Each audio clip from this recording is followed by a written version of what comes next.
ಕರ್ತನ ಪರಿಶುದ್ಧ ನಾಮಕ್ಕಾಗಿ ಸ್ತೋತ್ರ ಉಂಟಾಗಲಿ. ಈ ಎಲ್ ಶಡಾಯ್ ಫೈರ್ ಮಿನಿಸ್ಟ್ರಿಗಾಗಿ ನಿಮ್ಮೆಲ್ಲರನ್ನೂ ನಾನು ನಿಮ್ಮನ್ನು ಸ್ವಾಗತ ಮಾಡುತ್ತೇನೆ. ಈ ಚಾನಲಿನ ಪರ್ಪಸ್ಸು ಅನೇಕ ಜನರು, ಸೈತಾನಿನ ಬಂಧನದಲ್ಲಿ ಇರುವ ಜನರು ಬಿಡುಗಡೆ ಆಗಬೇಕು. ಅದಕ್ಕಾಗಿಯೇ ಈ ಚಾನಲ್ನ ನಾವು ಪ್ರಾರಂಭ ಮಾಡುತ್ತೇವೆ.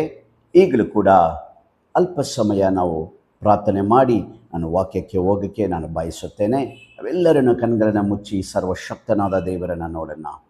ನಮ್ಮನ್ನು ಬಹಳವಾಗಿ ಪ್ರೀತಿಸುವ ಸರ್ವಶಕ್ತನಾದ ದೇವರೇ, ಈ ವೇಳೆಯಲ್ಲಿ ಕೂಡ ಯೇಸು ಸ್ವಾಮಿ, ಈ ಚಾನಲನ್ನು ನೋಡುತ್ತಾ ಇರುವ ಅನೇಕ ಜನರು ಕರ್ತನೇ ಸ್ತೋತ್ರ ಯೇಸು ಸ್ವಾಮಿ, ಬಂಧನಗಳಲ್ಲಿ ಇರುವ ಮಕ್ಕಳನ್ನು ಕರ್ತನೇ ನೀನು ಬಿಡುಗಡೆ ಮಾಡಬೇಕಂತ ನಾನು ಪ್ರಾರ್ಥಿಸುತ್ತೇನೆ. ಯೇಸು ಸ್ವಾಮಿ, ರೋಗದಲ್ಲಿ ಇರುವ ಎಲ್ಲ ಮಕ್ಕಳನ್ನು ಬಿಡುಗಡೆ ಮಾಡಬೇಕಂತ ನಾನು ಪ್ರಾರ್ಥಿಸುತ್ತೇನೆ. ಯೇಸು ಸ್ವಾಮಿ, ಅನೇಕ ವಿಧವಾದ ಕಣ್ಣೀರುಗಳು, ಅನೇಕ ವಿಧವಾದ ಸಂಕಟಗಳು ಕರ್ತನೇ ದೇವರೇ ಸ್ತೋತ್ರ, ಈ ಮಕ್ಕಳಿಗೆ ನೀನು ಬಿಡುಗಡೆ ಕೊಡಬೇಕಂತ ನಾನು ಪ್ರಾರ್ಥಿಸುತ್ತೇನೆ.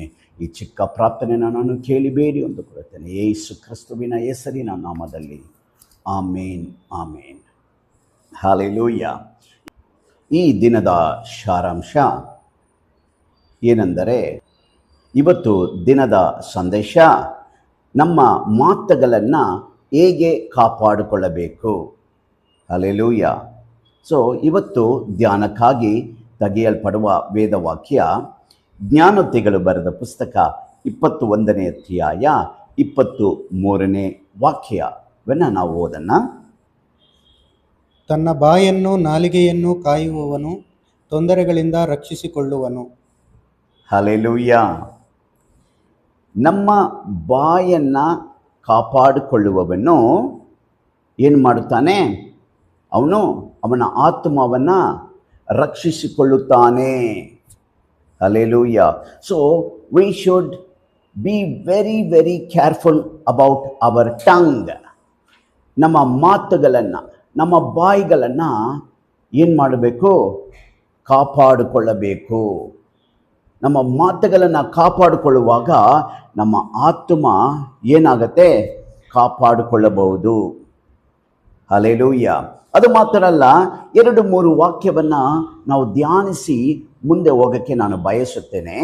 ಇಲ್ಲಿ ನೋಡುವಾಗಲೂ ಕೂಡ ಜ್ಞಾನೋಕ್ತಿಗಳು ಬರೆದ ಪುಸ್ತಕ 13ನೇ ಅಧ್ಯಾಯ 3ನೇ ವಾಕ್ಯದಲ್ಲಿ ವೇದ ವಾಕ್ಯ ಹೀಗಾಗಿ ನಮಗೆ ಕೊಡಲ್ಪಡತ್ತೆ. ಏನಂತ ಕೊಡಲ್ಪಡತ್ತೆ? ಬಾಯನ್ನು ಕಾಯುವವನು ಜೀವವನ್ನು ಕಾಯುತ್ತಾನೆ. ಹಲ್ಲೆಲೂಯ. ತುಟಿಗಳನ್ನು ತೆರೆದು ಬಿಡುವವನು ನಾಶವಾಗುವನು. ನಮ್ಮ ಬಾಯನ್ನು ಕಾಪಾಡಿಕೊಳ್ಳುವವನು ಏನಾಗುತ್ತಾನೆ? ಜೀವವನ್ನು ಕಾಯುತ್ತಾನೆ. ಜೀವವನ್ನು ಕಾಯುತ್ತಾನೆ. That is very very important. My dear brothers and sisters, ವಾಕ್ಯವನ್ನು ಚೆನ್ನಾಗಿ ಗಮನಿಸಿ. ಇವತ್ತು ಅನೇಕರು ನಾವು ಹೋಗಿ ಸಿಕ್ಕಿ ಬೀಳ್ತಾ ಇದ್ದೇವೆ. ಜನರ ಹತ್ರ ನಾವು ಹೇಗೆ ಮಾತಾಡಬೇಕು ಅಂತ ಯಾರಿಗೂ ಇನ್ನೂ ಕೂಡ ಗೊತ್ತಿಲ್ಲ ನಮಗೆ. ಎಸ್ಪೆಷಲಿ ನಾವು ಏನು ಮಾಡ್ತೀವಿ ಅಂದರೆ, ತಪ್ಪುಗಳು, ಬಾಯನ್ನು, ನಮ್ಮ ಮಾತುಗಳನ್ನು ಕಾಪಾಡಿಕೊಳ್ಳೋದಿಲ್ಲ. ನಾವು ಏನು ಮಾಡ್ತೀವಿ? ಆತುರದಿಂದ ನಾವು ಮಾತಾಡುತ್ತೇವೆ. ಫಾರ್ ಎಕ್ಸಾಂಪಲ್, ಒಂದು ಮುತ್ತುಕಲನ್ನು, ಒಂದು ಮಣಿಗಳನ್ನು ನಾವು ಕೆಳಗಡೆ ಚೆಲ್ಬಿಟ್ರೆ ಅದನ್ನು ಆಡ್ಸೋಕ್ಕೆ ತುಂಬ ತುಂಬ ಕಷ್ಟ. ಅದೇ ಥರ ನಾವು ಮಾತುಗಳಲ್ಲಿ ನಾವು ಏನು ಮಾಡ್ತೀವಿ? ನಮ್ಮ ಹೃದಯಗಳನ್ನು ಕಲ್ಲಿಟ್ಟು ಬಿದ್ದರೂ ಏನು, ನಮ್ಮ ಮಾತಾಡುವಾಗ ನಮಗೆ ಗಾಯ ಉಂಟಾಗತ್ತೆ. ಆದ ಕಾರಣದಿಂದನೇ ನಮ್ಮ ಮಾತುಗಳು ಕೊಂಚವಾಗಿರಬೇಕು ಅಂತ ವೇದವಾಕ್ಯ ಹೇಳಲ್ಪಟ್ಟಿದೆ. ಪ್ರಸಂಗಿನ ಬರೆದ ಪುಸ್ತಕ 5ನೇ ಅಧ್ಯಾಯ 2ನೇ ವಾಕ್ಯದಲ್ಲಿ, the book of Ecclesiastes chapter 5 words 2, ವೇದವಾಕ್ಯ ಏನಲ್ಲತ್ತೆ?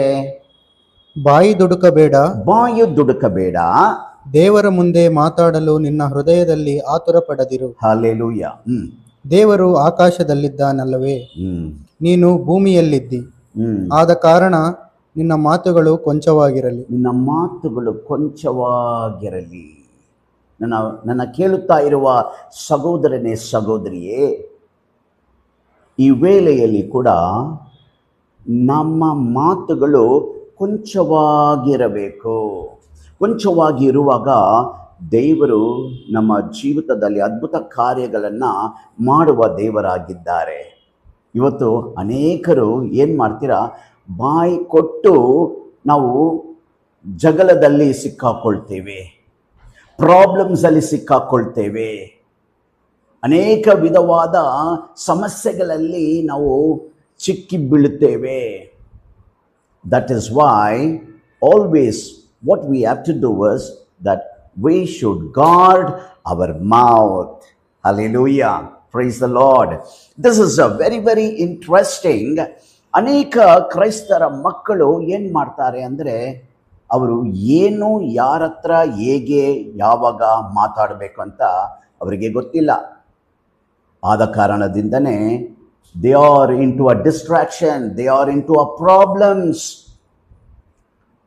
ಇಲ್ಲಿ ನೋಡುವಾಗ್ಲೂ ಕೂಡ ವೇದ ವಾಕ್ಯ ಹೇಳುತ್ತೆ, ಜ್ಞಾನೋಕ್ತಿಗಳು ಬರೆದ ಪುಸ್ತಕ 18ನೇ ಅಧ್ಯಾಯ 7ನೇ ವಾಕ್ಯವನ್ನು ನಾವು ಓದುವಾಗ, the book of Proverbs chapter 18 words 7.